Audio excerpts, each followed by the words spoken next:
Hello, it's Amber, Blooms on the Hill, and I'm surrounded by dahlia tubers at the moment. So I'm getting prepared to start planting. It's the last week of October. Last year I planted, I think, the middle of October, but it's been wet. So I've held off. Last year, actually every year I've always planted around mid to slightly late October, and I put them in the ground, and then the week later there's a whole deluge of rain. We seem to have had the deluge. I've held off because it always happens.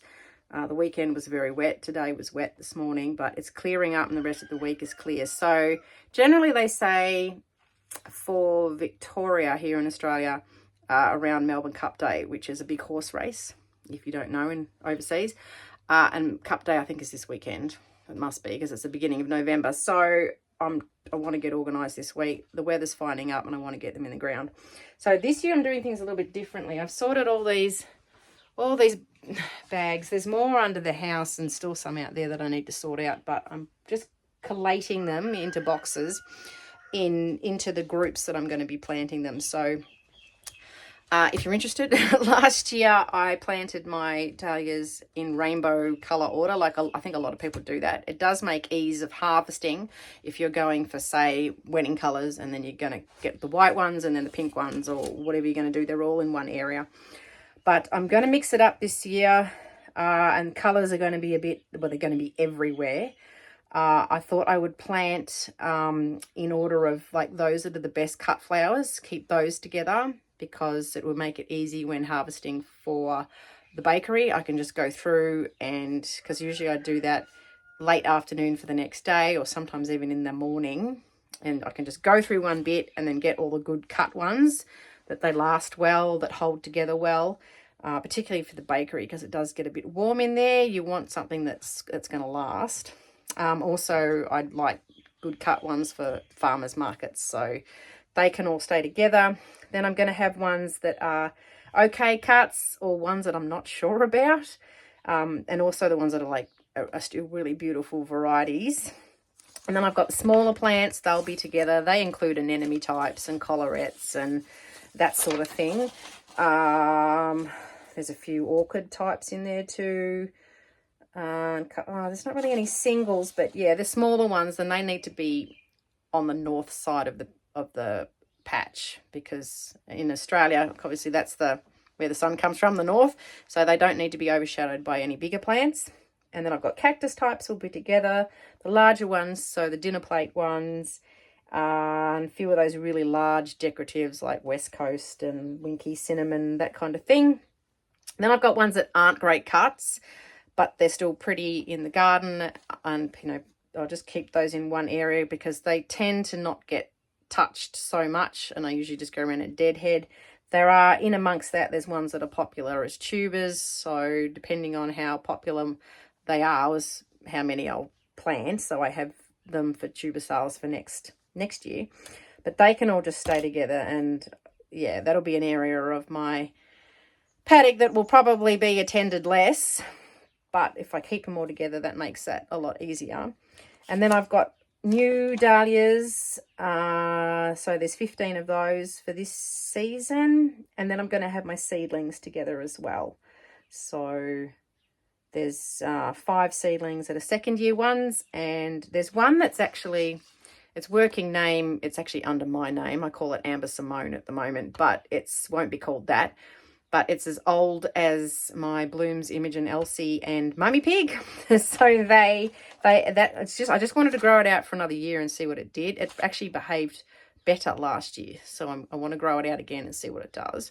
And then I've got first year seedlings currently in the greenhouse, so they will be in a section altogether too, obviously. So that's going to be the order of things. So I'm just boxing things up into where I can just grab a box and then start planting. I've got my list, which is really, really helpful.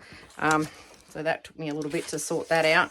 It would have taken longer if I was trying to do it in rainbow order, but that took so long to organise that last year. I just don't have time to do that. But I think it's going to be a lot easier with when I get kids to go and harvest certain varieties, and also when we tag them. Last year I had my son helping me do that, and it can get quite difficult if you've got all the whites together and then all the pinks together, and then you're trying to like work out, is that Corabelle snowflake or is that boundary snowflake? They look quite similar, and is it which one? And then the tags can fade and all this. So I thought if it's just a, you know, one pink variety and then one white variety, and then it might be an orange one, and that way you know definitely where a variety stops and starts. And so when kids help me tag them later on, there'll be no confusion. So that was part of the method to this madness this year. So we'll see how it goes. Change it up. But anyway, this week, let's plant some dahlia tubers. Morning. It's a couple of days later, and my husband has rotary hoed my paddock to put the dahlias in. Ignore all that junk in the back. So it's all been fluffed up again, and it's all ready to start planting.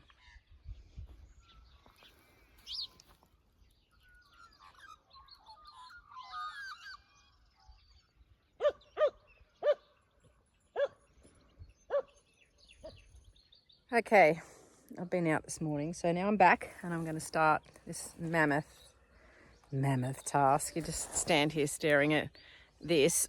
It's like, yay. Okay, so I've got some bits and pieces put together, and I'm just trying to figure out, there's a little bit here that's sort of a tiny bit that attaches to the longer bit. So this bit I'm going to leave free for the moment, and I'll probably end up putting other flowers in here. Above this bit is, I'll probably have vegetables. I've got some corn to put in, and there's another section here which has got some zucchini and some pumpkins. So some corn will go next to that, just behind this tree, and any other veggies. And yeah, this little extra jutty outy bit here, I can leave that if I need to use that for dahlias. If I can't imagine filling this bit up, but potentially, but other types of flowers can go there. So where it starts to go long right down the paddock here, we're going to start here and put dahlias, going from there. This far side behind me, that's the northern side, so I'm going to put the shorter plants in there. So there's anemone types and collarettes and that sort of thing, so they can go over there. So I'll show you what I've supplies. Okay, other than having my hat on, which is a really good idea, and a long sleeve shirt, it's a bit sunny today, I've got some cord. My dad gave me this. Thanks, Dad. He used this for picture framing. He's a picture framer, and he used that for hanging the pictures up with. So staple that stuff on the back. It's a nice big long amount of this. I've used jute string in the past, but this is going to be so I get some straight lines. So I've got to go get some posts or some stakes to ram in the ground so I can keep my lines straight. That's my old lady knee knee thing. I can lean on that. I've got some bags of tubers. I've got my list and pens. I can tick things off. I've got a Sharpie in my back pocket, and I've got some tags, like labels, in here somewhere. Got some plastic ones. I've got some timber ones as well. I've got my hori knife so I can dig my holes. Okay, the other thing I forgot was my snips. Just got a weird green bit hanging out of it. I got some bamboo stakes so I can tie my string and do my string line, but snips because I've just gone and got some Imogen Elsie tubers out of the greenhouse, and there's a couple there that there's a weird bug crawling on my hat. That's a earwig. What was I saying? Imogen Elsie tubers there, and there's some of them that have developed some extra eyes, which so I can actually divide them further. There's sort of two tubers together, and yeah, so snips, because you might find you've got more of something than you thought you had. So Imogen Elsie, I want to plant as many of those as I can, because they are a very popular selling tuber, and it's one of my own, and I need to build up my breeding stock.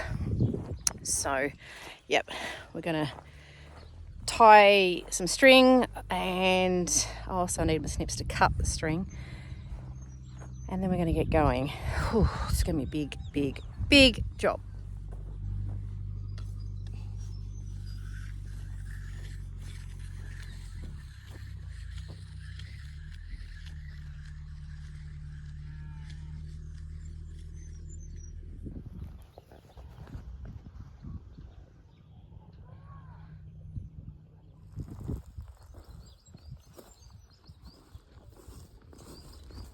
Okay, right, so string lines up, and got my handy dandy old lady knee pad thing.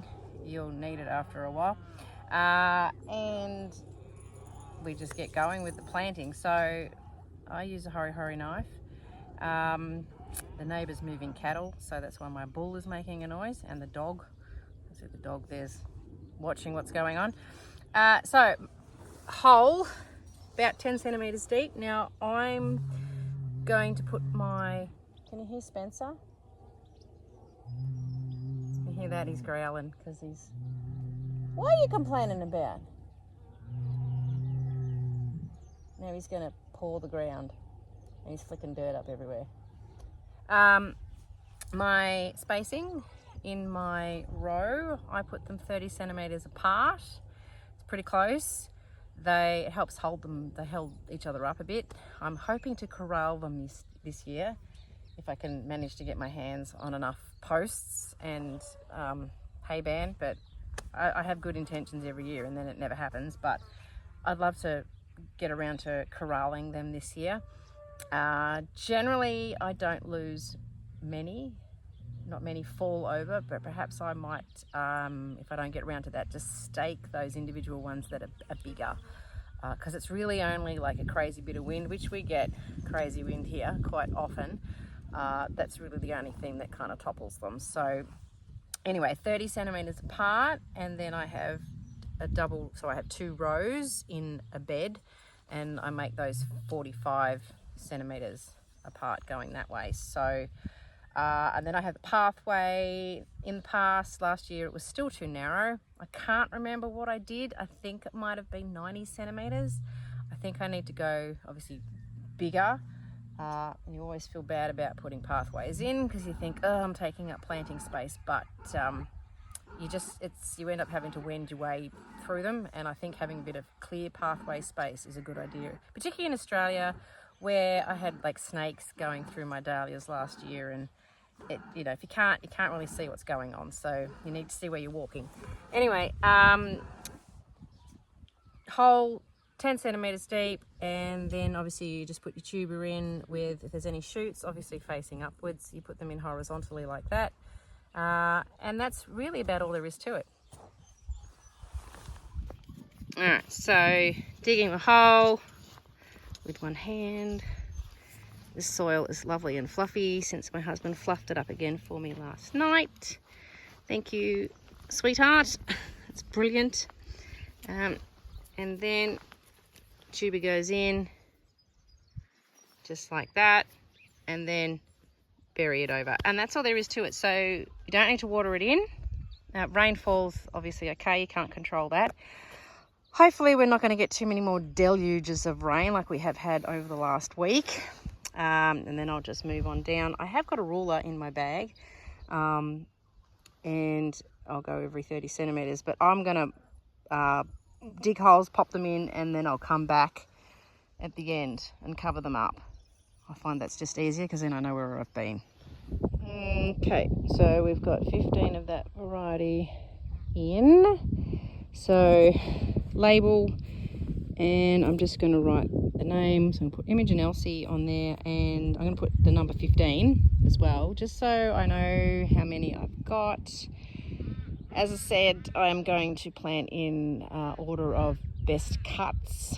So I'm starting with my best cutting ones and then on to the next one. So it won't be, all the whites together and all the pinks together. So I won't get confused on whatever colour I put next. Maybe Sheila, which will be an orange one. So it'll be very definite as to where the next one starts. But the problem is once it comes to the end of the season and then you try to recognise a plant that doesn't have any flowers on it, or you're just looking at a clump of tubers, you don't know what they are. So putting the number really helps, and then you can, if you're really stuck, you can measure along and count along about how many plants you should have.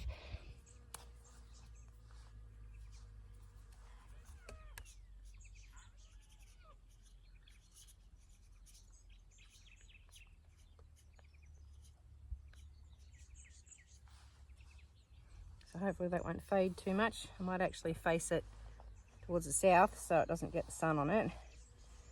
And shove that right in there. Perfect. Right, I'm onto my second row. So down this way. It's actually relatively, well, kind of quick-ish. Be easier if I had a trench dug. So on this gigantic scale, if I had some kind of trench digger former thing would be awesome. But the soil's nice and soft since it's been fluffed up, so it's not difficult. Just taking note of how many I've got of each variety, and then I'm going to get my bit of paper and make a note. Yeah, as I said, so what I'm going to do is go through my list and just walk up and down and then write down how many of each I planted. And I'm going to do a map too, so that later I can refer to that. If tags come off, you want to know what was where. Really, really handy thing to have. Make sure you put it somewhere where you're going to find it at the end of the season. That can happen as well. But other than that, straightforward. So don't water them in. It's okay if it rains. Hopefully we don't get another massive deluge, although I'm really, really lucky because this hill, it's a slope, so I don't get any standing water here. Generally in Victoria, it's around Cup Day that you plant, which is actually this weekend. Other than that, you know, just plant them and then just wait. Once the shoots appear, you can start watering. I think you need to actually wait till they're a little bit bigger and you start watering them then. But at that point, that's, I guess, a whole another video in caring for your dahlias once they're actually up and running. But this is dahlia planting, so good luck if you're putting them in. I guess in the Northern Hemisphere, you guys are probably going to start looking at digging them fairly soon, so have fun with that. And anyway, I'll catch you later. Bye.